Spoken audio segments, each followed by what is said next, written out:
Bismillahirrahmanirrahim. Alhamdulillah, wassalatu wassalam ala sayyidina wa habibina Rasulillah wa ala alihi wa sahbihi wa man wala. Saudara-saudara sekalian, dimanapun berada, para hadirin dan hadirat yang dimuliakan Allah Subhanahu wa taala, kita melanjutkan kajian kita yang berkaitan dengan tulul umur, usia yang panjang, ya, bisa menguntungkan dan bisa juga merugikan seseorang. Di sini jelaskan fal maghbunu fihima. Jadi kita jelaskan dalam hadis tersebut, badiru bil a'malis salihah. Ni'matani maghbunun fihima katsirun minan nas as-sihhatu wal faragh. Jadi yang terperdaya, punya usia, punya kenikmatan, kesehatan, tapi tidak digunakan di jalan Allah Subhanahu wa ta'ala. Ya. Semua ini juga membuat seseorang tadi kecewa rugi. Sebelum saya jelaskan kaitan dengan manusia yang mendapatkan kesehatan, keafiatan, kenikmatan yang Allah berikan pada dirinya, sehat dan ruang waktu. Punya waktu banyak, tapi waktu itu terbuang saja, tidak termanfaatkan dengan baik. Sebelum kita menjelaskan ini dengan detail, tadi sudah dijelaskan oleh Al-Walad Al-Bar, kaitan dengan kita hari ini adalah berkaitan dengan hari pahlawan 10 November. Jadi kalau kita tanya masyarakat kita, terutama para pelajar, ya mereka tahu 10 November, tapi hari apa itu, berapa jumlah pahlawan nasional kita, mungkin sebagian kecil yang tahu. Jadi data yang saya miliki sampai sekarang ini, jumlah pahlawan nasional kurang lebih mendekati 100, ya mendekati 200 lah. Belum sampai mungkin 200. Yang perempuan, yang wanita sekitar 15, dan sisanya adalah pria. Artinya para pahlawan itu pasti punya syarat-syarat tertentu. Seseorang diberikan gelar sebagai pahlawan nasional. Saya teringat ketika jadi menteri, ada wartawan bertanya, saya katakan kalian semua punya peluang menjadi pahlawan nasional. Wah, semangat mereka semua. Cuma syaratnya yang penting pertama satu, meninggal dulu. Wah, takut dia udah nggak jadi. Nggak ada pahlawan nasional itu masih hidup, nggak ada, meninggal dulu. Ditambah dengan syarat-syarat yang lain, kiprahnya, perjuangannya, dia memperjuangkan membela negara, apakah di bidang perang melawan penjajah, atau politik, atau kesehatan, atau pendidikan yang dampaknya luas di sebagian besar negeri tercinta ini. Jadi kalau ditanya, semua punya peluang, tapi syarat pertama yaitu meninggal terlebih dahulu. Kalau pertanyaannya para syuhada, pasti jumlahnya jauh lebih besar. Bisa ribuan, puluhan ribu, ratusan ribu. Sejak penjajah datang di negeri ini dan terjadi peperangan untuk mengusir mereka, maka itulah munculnya para syuhada. Sebagai seorang muslim, maka seseorang kalau mendapatkan, nanti kita akan jelaskan, pahala syahid itu sesuatu yang karunia dari Allah Subhanahu wa ta'ala. Nah, kalau di hari 10 November ini, dan hidup ini tidak ada yang kebetulan. Jadi kalau seseorang mengatakan, oh Ustaz kebetulan, tidak ada yang kebetulan, semua sudah takdir Allah. Hari ini, ya kita menyambut, atau bangsa kita, masyarakat kita, sebagian besar kedatangan Habib Rizik Syihab hafizahullah wa ta'anallahu bituli jihadihi wa da'watihi wa tadhiyatihi. Pas 10 November hari pahlawan. Dan 10 November di tahun 1945 itu bangkit masyarakat Surabaya, masyarakat Jawa Timur yang terkenal dengan arek-arek Surabaya melawan kedatangan Belanda yang hadir bersama tentara Inggris dan tentara sekutu.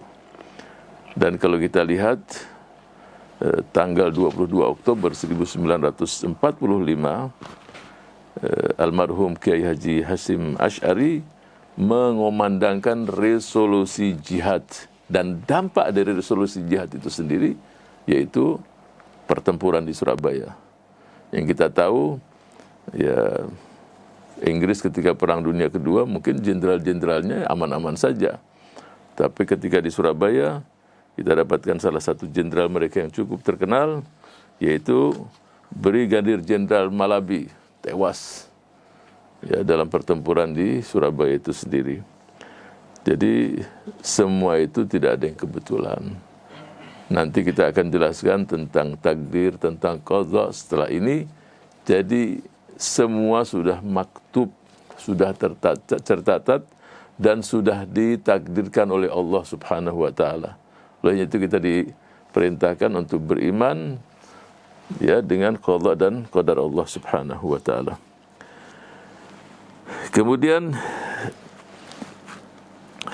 al-maghbunu fihima, jadi mereka-mereka yang terperdaya dengan sehat dan waktu tadi, yaitu orang yang hidup dalam keadaan sehat walafiat, ya, tapi digunakan untuk hal-hal yang tidak diridhai oleh Allah, digunakan untuk membawa dirinya lalai pada Allah Subhanahu wa taala, sibuk dengan urusan dunia tidak ada habis-habisnya, melalaikan dia dari ingat dan zikir pada Allah Subhanahu wa taala. Inilah orang-orang yang tertipu, yang rugi. Kesehatan dan keafiatan itu tidak digunakan untuk menggapai ridha Allah atau memperbanyak zikir kepada Allah Subhanahu wa taala. Padahal indahnya dunia itu, kalau kita baca para salafus salih, mereka mengatakan ma taubatid dunya illa bizikrik. Dunia itu enggak indah kecuali seseorang menyebut nama Allah Subhanahu wa taala. Ketika dia berzikir, dia merasakan nikmat di dunia.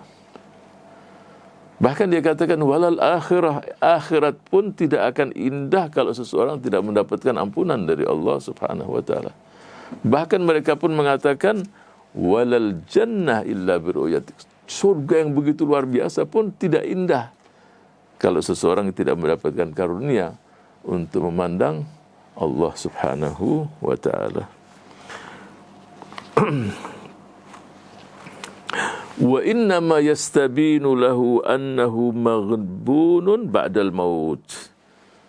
Jadi dia akan melihat bagaimana dia benar-benar merasa rugi, menyesal itu ketika sudah tidak hidup lagi di dunia. Kenapa itu terjadi? Karena dia melihat yu'ani ma fatahu minad darajatil ula.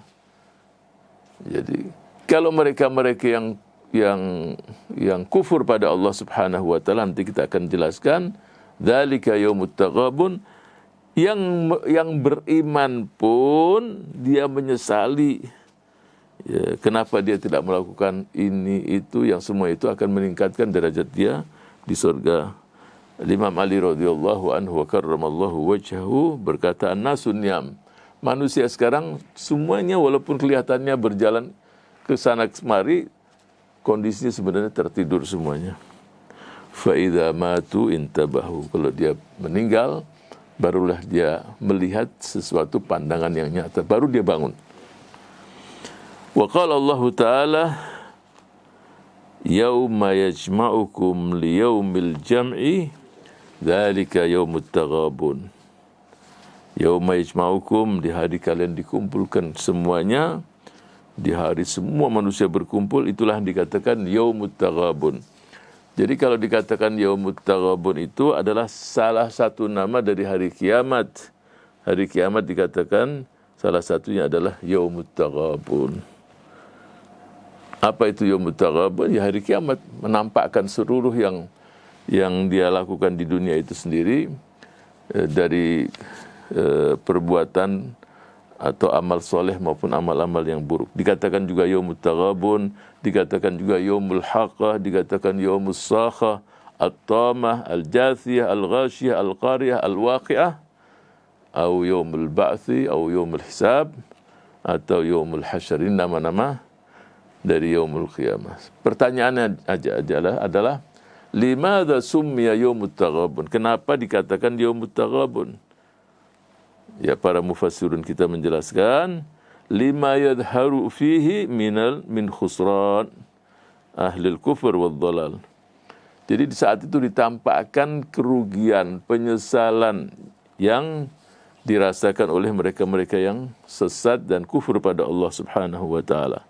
Haitsu ba'u akhiratahum washtaraw dunyahum fadhahara khusranuhum. Dia jual akhiratnya, dia beli dunia.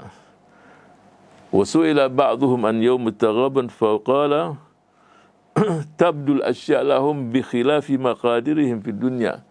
Jadi untuk orang-orang kufar itu kalkulasi di dunia yang dia hitung-hitungan itu semuanya berbeda semua. Yang dia lihat mungkin prediksi di dunia kenyataannya tidak benar semuanya. Yang dilihat adalah kerugian demi kerugian. Kemudian juga ada beberapa ahli tafsir seperti Imam Baghawi menjelaskan, dikatakan yaumut taghabun adalah dia katakan fautul had fayadharu yawma idzin ghubnu kafir bitarkihi wa ghubnu kulli mu'min bitaqsirihi fil ihsan. Jadi orang-orang yang kufur itu semuanya juga merasa merugi, melihat kerugian-kerugian mereka karena dia meninggalkan iman tadi. Untuk mereka-mereka yang beriman, tetap dia merasakan kerugian. Apa kerugian tadi? Muqassir, dia lalai untuk meningkatkan amal soleh kepada Allah Subhanahu wa ta'ala. Itulah dikatakan yaumut taghabun. Wa qala an-nabiy sallallahu alaihi wa alihi wasallam laisa yatahassaru ahlul jannah illa ala sa'atin marrat bihim lam yadhkurullaha fiha. Jadi orang-orang yang sudah di surga pun masih punya perasaan nyesel. Hari jam-jam berlalu, tetapi mereka tidak mengingat Allah Subhanahu wa ta'ala. Wa dzalika idza ra'a qadra al-fadl bisababil ghaflah fi tilka as-sa'ah min al-qurb wan na'im. Jadi waktu lewat begitu saja tapi dia tidak gunakan. Bahkan di hari itu atau di saat-saat itu dia lalai, tidak mendekatkan diri kepada Allah Subhanahu wa ta'ala. Dan pernah yang saya katakan dalam salah satu majelis ini, yaitu kunna na'lamu wa la na'mal. Jadi mereka yang sudah kembali kepada Allah, ketika diceritakan, ditanyakan dalam mimpi, ayahnya mengatakan pada anaknya, anak salihah. Si anak mengatakan, ya ayahanda, wahai ayahandaku, aku melihat semuanya yang Allah janjikan itu benar semuanya. 2 rakaat sebelum subuh lebih bagus daripada dunia dan seisinya. Ya, seluruh yang disabdakan oleh baginda Rasul sallallahu alaihi wasallam semuanya benar. Kemudian si anak mengatakan, kunna na'lamu wa la na'mal. Kita banyak tahu, tapi kita tidak mengamalkannya. Itulah nanti yang terjadi, penyesalan yang dirasakan oleh mereka-mereka yang kufur kepada Allah, pasti juga penyesalan yang sudah tidak ada gunanya. Bahkan mereka-mereka yang beriman pun merasakan penyesalan. Apa penyesalan tersebut? Yaitu sungguh banyak waktu-waktu yang lewat yang dia tidak gunakan untuk ingat dan zikir kepada Allah Subhanahu wa ta'ala. Mudah-mudahan Allah selalu menjadikan kita minal khashi'in minadz zakirin Allah dzikran katsira. Ya.